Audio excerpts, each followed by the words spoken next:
this is finished. This is what this weekend people are going to come pick up for Fecal Fest. And every sprinkler system in the zoo then gets tweaked. So it only gets as much water as it needs, and no more or no less. If you tell a second grader, save the rainforest, well, what does that mean? But if you build a rainforest and you put that child in there and say, this is what we're talking about, those conservation messages start making sense.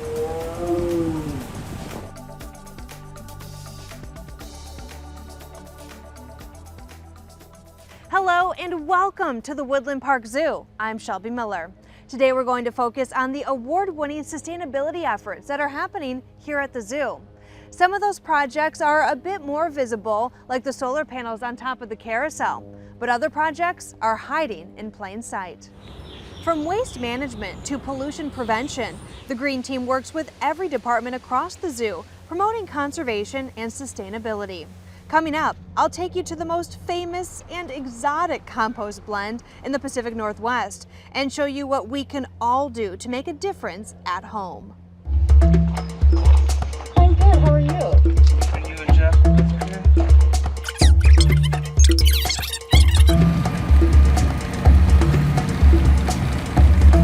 Don't drop it. Okay. So this is the west entrance. So this is the only way to get into the zoo right now during COVID. We begin the day at the Zoo Do Yard. Yes, you heard that right. To put it bluntly, these are giant piles of animal poop. Every year, the zoo turns about 500 tons of animal waste into compost that people go crazy for. The program saves money and also keeps all of this out of the landfill. And once it becomes compost, you literally have to hit the lottery to get your hands on it. Unveiling the latest batch of Woodland Park Zoo's most popular concoction. This stuff is considered the black gold of compost, and it's safe to say this exotic blend has developed a bit of a cult following. Welcome to Fecal Fest. We're a little backed up right now. We're getting some zoo do, also known as Seattle's best compost, since we're going to be doing a garden to grow our own food. In this craziness, we figured we'd start with the best compost in town. By now, you've probably picked up on the fact this compost is made of wild animal poop, from folks like rhinos, giraffes, and tree kangaroos, to be exact.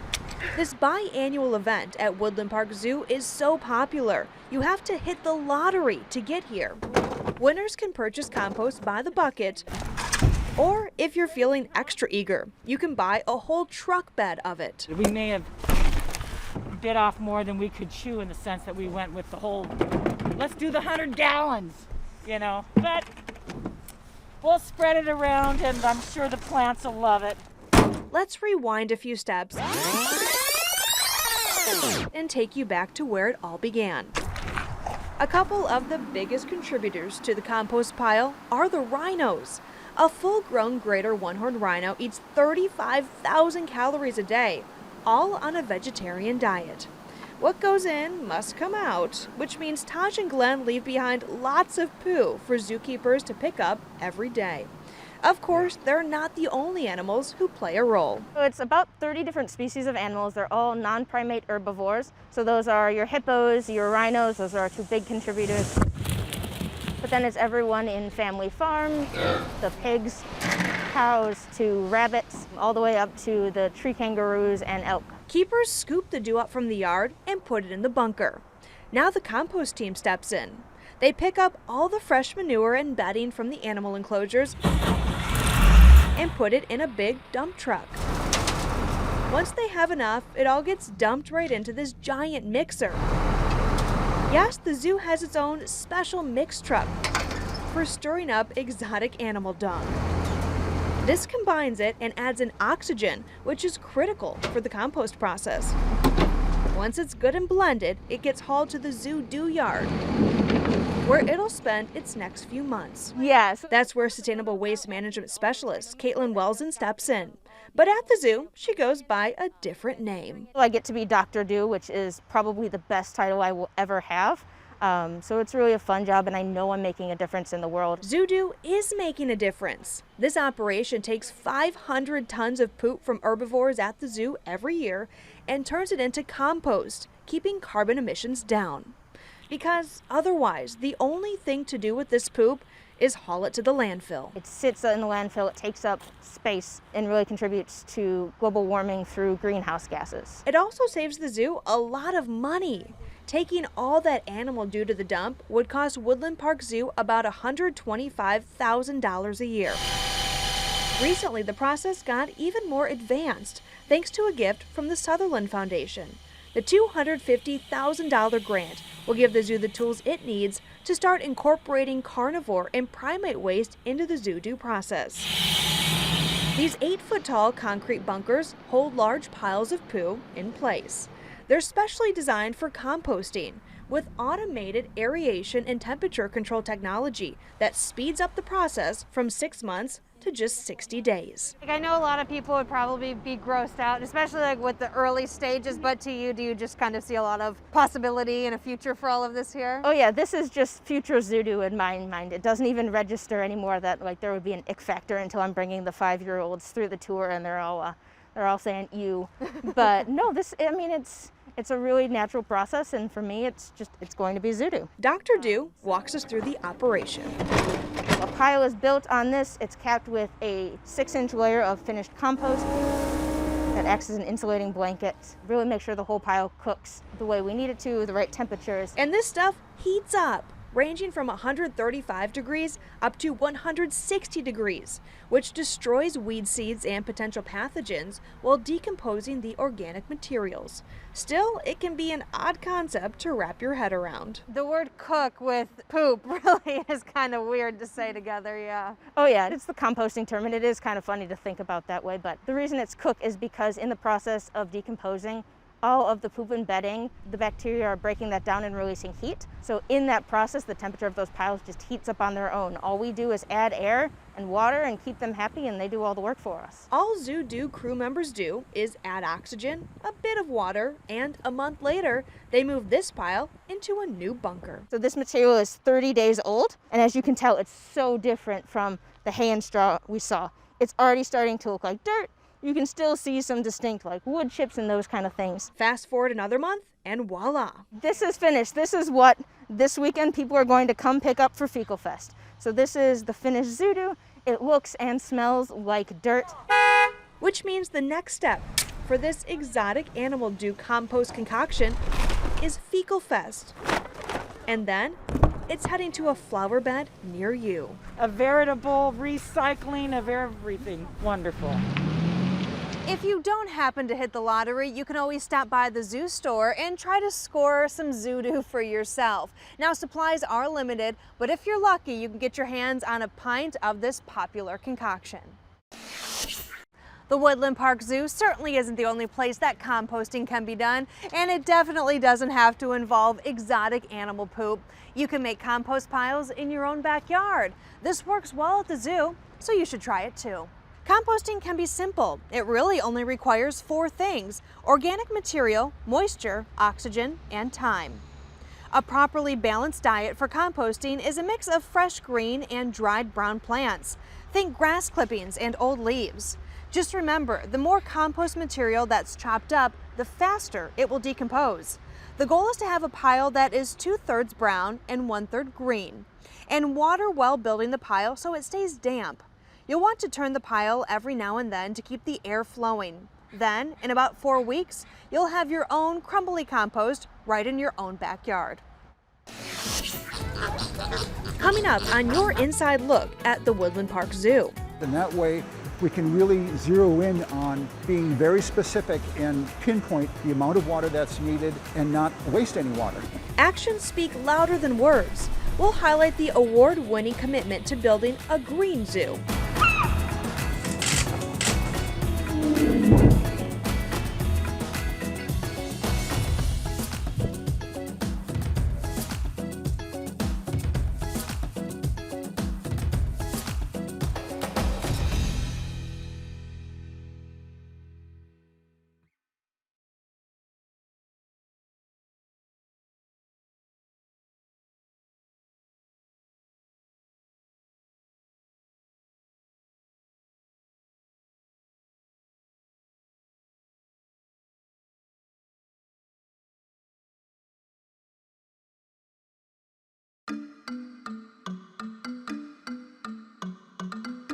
Today we're taking you closer than ever before. From the newborn babies to the zoo's biggest cats and everything in between.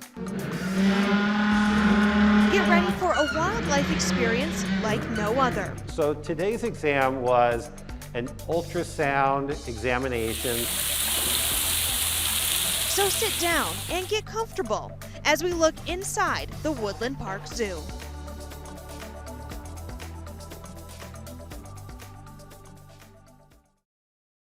Welcome back. It's clear the award-winning sustainability efforts at the zoo tie right in with the hard work that's being done all across the Emerald City. The green team here at Woodland Park Zoo is one of the longest standing in the industry, focusing on conservation. And from water to waste and even transportation, the green team's influence has an impact that reaches far beyond zoo grounds. They're playful. They're fun, and these super fast swimmers are the first animals you see when you walk into Woodland Park Zoo. When you're surrounded by dozens of peppy penguins, you probably don't notice much else. But today, let's take a closer look at the exhibit these endangered birds live in, because the water conservation going on here every single day is pretty incredible too. The Humboldt Penguin's home is designed with nature in mind. Back in the day, to clean the exhibit, staff would pull the plug and dump all the dirty water down the drain. These days, it's much different. The water is pumped through this manufactured wetlands. So there's rushes and sedges. It's basically like a marsh.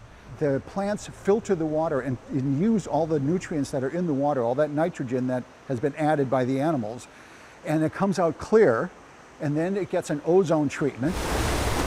And then it goes right back into the pool. The natural filtration system saves about 3 million gallons of water and 22,000 kilowatt hours of energy each year. That's like saving 24 million pints of drinking water and heating 5 brand new 2-bedroom townhomes every year. Clean water conservation is so important. The energy that is used to clean our water, it's a lot of energy. And the less we use and that we have to constantly pull from that system, the more there is for the people and for us watering our gardens. So it's just a way of taking some pressure off of that system. And that's not the only way the zoo is going green. They're taking their environmental efforts all the way up to the roof. Right now, we're surrounded by more than 20,000 different plants on top of the Zoomasium building. These help reduce stormwater runoff, potentially keeping hazardous chemicals out of Puget Sound. It's up here on the roof that will show you another water-saving solution. This is the zoo's weather station. It measures temperature, rainwater, light, humidity, and wind, which all impact the growth of plants. Every day that data is uploaded into the computer system, and every sprinkler system in the zoo then gets tweaked. So it only gets as much water as it needs, and no more or no less. And that way we can really zero in on being very specific and pinpoint the amount of water that's needed and not waste any water. And in case you haven't noticed, there's a lot of plants at Woodland Park Zoo, which means there's literally thousands of plants to water. This automated irrigation system frees up time for the horticulture team so they aren't tethered to a watering hose for hours on end. It also ensures all the plants get just the right amount to drink, saving a ton of water over the years. Being in the Emerald City, it's only fitting that Woodland Park Zoo would have one of the longest standing green teams in the industry. Founded in 2001, the team's mission is to pursue, promote, and encourage sustainable daily practices at the zoo and beyond. It forces us to think about it. Is this really what we should be doing? Is this the best way to do it? They focus on environmental sustainability.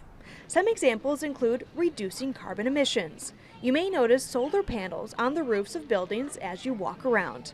On top of that, the entire zoo is plastic bottle free, and they only use products made of compostable materials like cups and plates. And speaking of compost, the zoo you're already very familiar with helps keep 80% of animal waste from the landfill. It sits in the landfill, it takes up space, and really contributes to global warming through greenhouse gases. Pollution prevention is a priority. The zoo's 2.5-acre rose garden has been 100% organic and pesticide-free since 2006. The garden is stunning. It showcases almost 200 varieties of roses every year, which also happen to make a perfectly healthy snack for hungry rhinos like Taj and Glenn. And all those plants around the zoo help the environment too.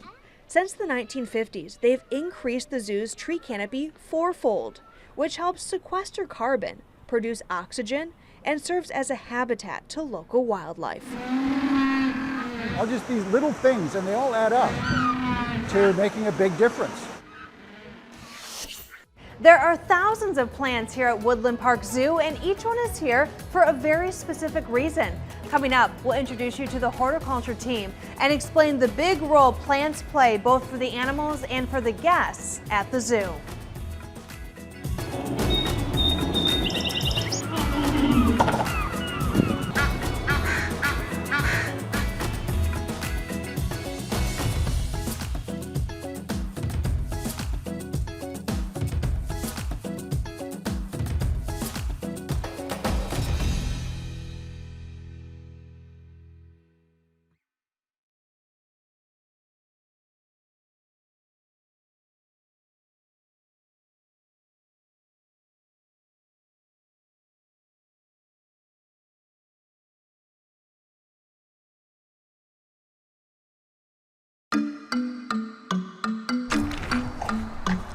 This is finished. This is what this weekend people are going to come pick up for Fecal Fest.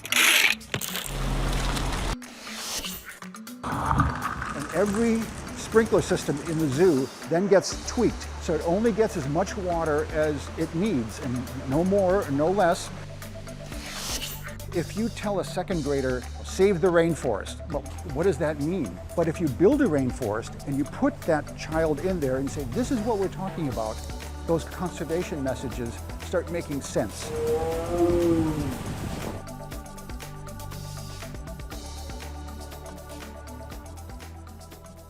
Welcome back. Here at the zoo, it's fundamental that all the exhibits are as natural as possible, giving animals the chance to see, interact, and maybe even eat some of the animals that they'd also see in the wild. And here in the greenhouse, that's where the work begins. The horticulture team makes sure all these plants are thriving.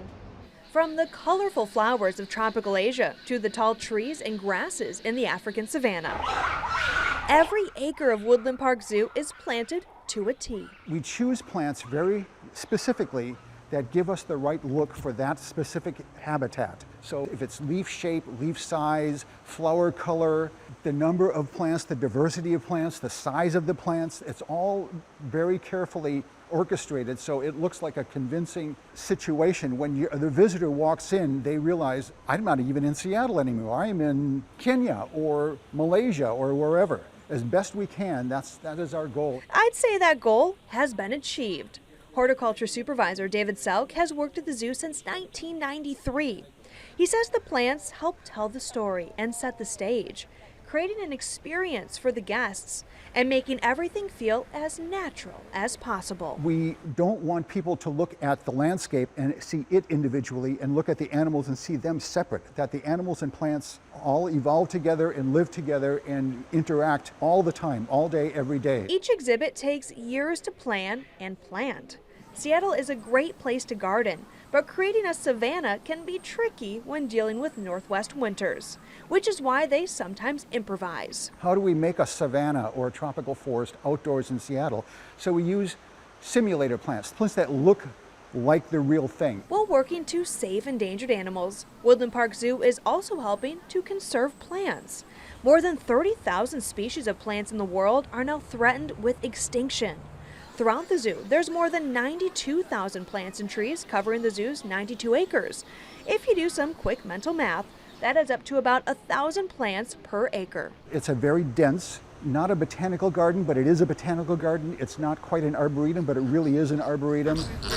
But it's a green public space that is very luxurious, and it's very different from any other park in the city or in the region. There's 11 gardeners on the horticulture team. So I bet you can guess they stay very busy. There's a lot of pruning we have to do. There's a lot of moving of plants around, and we have to think about safety of the visitors and be able to read the signs. Inside the greenhouse is where a lot of the work happens behind the scenes. Oftentimes, plants come here for a little TLC. It's important for us to have plants and animals together. When they are together and they're interacting, sometimes the plants come out on the short end of the stick, and the birds will pick the flowers or chew on the leaves or whatever. And after a while, they just need a little rest and recuperation. So they come brought back to the greenhouse and grown on, and new plants are brought into that situation. So there's this constant rotation of plants. At the greenhouse is also where we got to check out this incredible carnivorous plant. Open it up, it's full of bugs. Oh, wow. This plant is eating well. So there's flies, there's bees, there's beetles, there's all sorts of things in there. Yes, this plant gets its nutrients by literally eating bugs. There's nectaries inside, and so that attracts the insect, and then this lip is very slippery, and the insect will crawl over that to get to the nectary and then lose its footing and fall down to the bottom into the liquid. And that's digestive enzymes, and it's sort of the end of the show. But typically at the zoo, it's the other way around, and the plants are the ones being eaten. In fact, the horticulture team helps with meal prep too. Often, clipped plants and branches are given to happy animals. They like snacking on the leaves and peeling off the bark. There are browsers and there are grazers in the vegetarian animal kingdom. The grazers are the ones that eat the grass, like zebras and things like that.